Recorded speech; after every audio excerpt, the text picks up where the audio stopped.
हरिओम। ये जो कल बापूजी को चोट लग गई है तो उसका आश्रम वाले अभी मैसेज भेजे हैं। परंतु मैं यही बोलना चाहूँगा भैया कि जहाँ भी जाते हैं बापूजी, अब सबको मालूम है टहलने जाते हैं, आप उस रास्ते में जा कर के थोड़ा सा व्यवस्था बना के रखनी चाहिए ना। पैर फंसने से कोई गिरता है क्या, या कोई फिसल जाए, ऐसी कोई जगह में थोड़ा सा ठीक कर देना चाहिए। वहाँ पे कहीं कोई हमारा जानवर पड़ा है, कुत्ता वगैरह, या कहीं कहीं काटने वाले कुत्ते हैं या सांप वगैरह हैं, ये सब वहाँ के संचालकों की ये जिम्मेदारी होनी चाहिए। समिति वालों इतने सेवा करते हैं, सिर्फ आश्रम के अंदर ही ऐसा मत करो, जहाँ जहाँ बापूजी जाते हैं सब जगह होना चाहिए। पहले भी जेल में चोट लगी थी, उसमें भी बापूजी को काला चश्मा दे दिया था, क्या गया था। काला चश्मा लगा के वो अंधेरे में थोड़ी घूमेंगे। और पहले भी जब चोट लगी थी ना तो न्यूरोटाइजेरिया बीमारी फिर से वापस आ गई और बढ़ गई थी। और साधकों को भी सोचना चाहिए, आखिर कब अपनी सरकार बनेगी, कब ये सब झंझट खत्म हो गया है। बापूजी ठीक से सत्संग भी नहीं कर पा रहे हैं, और जो होना चाहिए वो हो नहीं रहा है, देश वैसे ही बर्बाद हो रहा है। और साधक लोग चुपचाप करके वो दलाली करके उसी को वोट दे करके आ जाते हैं। हर 3 साल 3 बार हो गया है, जब देख भी रहे हो कि फलाना व्यक्ति ऐसा कर रहा है, फलानी सरकार ऐसा कर रही है, बार बार जाके उसी को वोट दे रहे हो।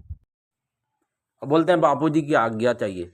अरे, तो बापूजी तो कितने बार सत्संग में बोल दिए हैं कि साधक आके सरकार संभालेंगे, सब ने सुना हुआ है। तो बापूजी के वचन पूरी करने के लिए सेवा खोज लेनी चाहिए। अभी तो षड्यंत्रकारी यही चाहते हैं कि कोई भी ऐसा काम ना हो जिससे बापूजी का केस ख़त्म हो जाए।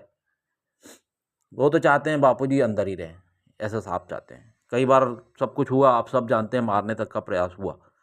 अब साधक इतना छोटा सा काम भी नहीं कर पा रहा है, इतनी बड़ी संख्या होते हुए भी।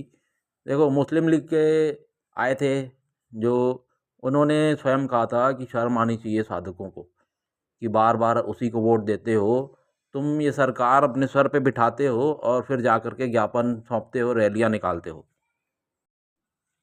एक प्रकृति का नियम है, हम सब ने सुना है, धर्मो रक्षति रक्षत।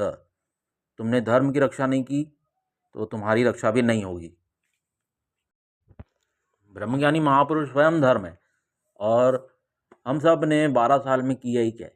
अब मैं कोई आप पर कोई दोषारोपण नहीं कर रहा हूँ, मैं भी आप लोगों के ही उसमें से हूँ कि बापूजी के लिए कुछ हुआ ही नहीं भाई।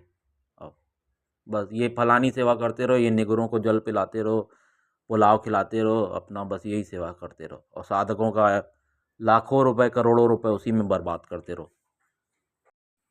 और बोलते हैं भाई कैसे जीतेंगे। अरे, तो बिना खड़े हुए चुनाव में जीत जाओगे क्या? केवल चुनाव में खड़े होने की बात है, आगे का मार्ग खुद ही निकलेगा। पहले से ही बोल दो कैसे जीतेंगे, नहीं जीत पाएंगे। कई साधक मेरा मजाक उड़ाते हैं कि ये आ रहा है या चुनाव में खड़े होगा, इसी को वोट देना, ऐसे बोलते हैं। और संचालकों से भी बात की तो बोलते हैं बापूजी की आज्ञा नहीं है। बापूजी की आज्ञा नहीं है कहने वाले, ऊपर से जो ऑर्डर आता है कि चुनाव में नहीं खड़े होना है, बापूजी की आज्ञा नहीं है, वही लोग षड्यंत्रकारी हैं, और वही लोग फलानी पार्टी का प्रचार करते हैं। इतना खेल, इतना छोटा सा खेल है वो, आप 12 साल में समझ नहीं पा रहे हो। और अब मैं क्या बोलूँ, बुरे शब्द निकल नहीं रहे हैं मुंह से, कोई मतलब नहीं है। आप खुद ही समझ जाओ ना कि आप क्या कर रहे हो। आज तक एक भी मीटिंग हुई क्या इस बारे में? नहीं हुई।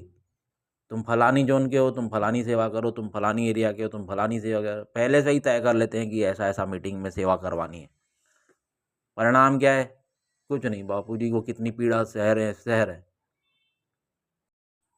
चोट लगी मेरे को तो कल ही पता चल गया था, लेकिन कुछ ने मना किया कि मत डालो। हरिओम।